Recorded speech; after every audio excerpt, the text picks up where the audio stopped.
Sa taping para sa inaabangang Destined to be Yours, todo alalay ang pambansang day para hindi manibago sa pagsabak sa acting si Mengay. Yan ang chika ni Aubrey Carambel. Ang siksikan at mahabang pila ng tao sa LRT2 Cubao Station, setting ng opening scene ng inaabangang primetime series ni Alden Richards at Maine Mendoza. Exclusive na ipinasilip ang mga eksena ng dalawang bida.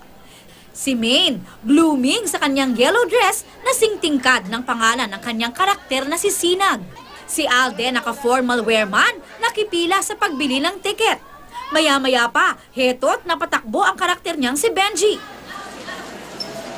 Datihan man sa acting, kakaibang thrill pa rin ang pagsabak sa soap kasama ang other half ng Phenomenal Love Team.